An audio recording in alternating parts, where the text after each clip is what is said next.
Appreciate the call. First off, I'm taping this call. Is that okay with you? I tape all my calls. I don't use any personal information. Absolutely no. I don't mind at all. Okay. Now, you live in Prescott, Arizona. Is that correct? That is correct, yes. And what date was your sighting? It was around September 7th, between the 7th and the 14th. 2 days. Last September when this happened. And I'm 58 years old. I don't go around and have like some fancy things like this.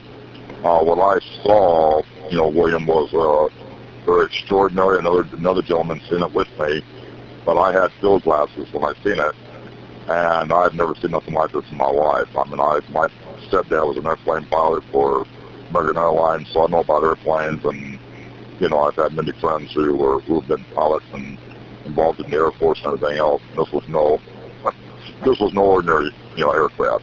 So you're an airline pilot? My stepdad was a pilot. Oh, okay. So I know about airplanes, and things like that. So you said September 7th and 14th. Are you estimating the date, or did you see the object twice? No, I'm just estimating the time. Okay, all right. I just wanted to clarify that. But it was at 7:05 in the evening, exactly 7:05 in the evening, when I actually witnessed the object coming from the north, straight down the left side of the airport and to the freeway. And this thing it started out as a dim light, and then it got bigger and it got brighter and it got bigger and brighter, and it just got right to the freeway. Then it made an L-shaped turn, but as it did, the whole object was lit up. There was no blinking lights, no strobe lights. It was just one solid object. The whole thing was lit up, and it was so bright you couldn't see what the object was. You just saw the light. But then as it made a right turn, it went probably, I would say, if I had to estimate my point while I'm at the freeway, where I'm at now, I would probably say about maybe 2 miles, 3 miles. But as it made the L-shaped turn heading to the east towards Phoenix, and we're Sedona, Arizona, I would probably say it was probably maybe 5 miles away. And this darn thing, it turned red. The light around it turned red, but it was invisible red. You could actually see through it.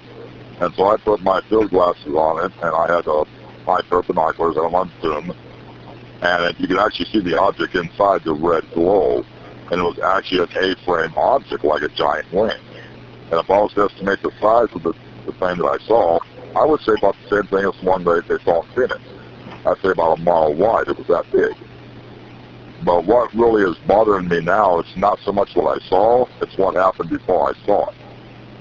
This is why I still have dreams. I dream about this about twice a week, and I can't get it off my mind, because I was sitting at about 6:55, waiting for my wife to get home from work. I'm sitting in my trailer, and I had this uncanny urge to go outside. And it's like I could hear something in my mind saying, you need to come outside and take a look at this. And I'm like, I thought to myself, well, I don't want to, I'm not going crazy here. I don't hear voices, for no reason. And I got up, went to the door, and something said, grab your binoculars. I grabbed my binoculars, I went outside, and there's this damn thing flying through the air. But what's bothering me now is that I have these reoccurring dreams. This thing, or whoever was on this thing, was talking to me and asking me to come outside and take a look at it. This is what bugs me so much to this day.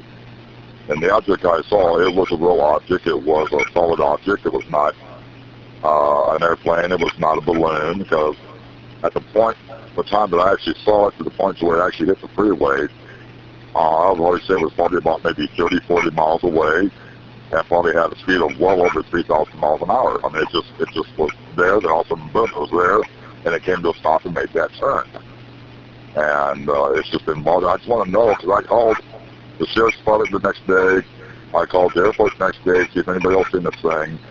And everybody kept telling me no, they had no reports. And I kind of find that hard to believe that nobody saw this, because there's residencies over there, there's homes over there, there's mobile home parks, there's housing developments. Somebody else had to see this besides me.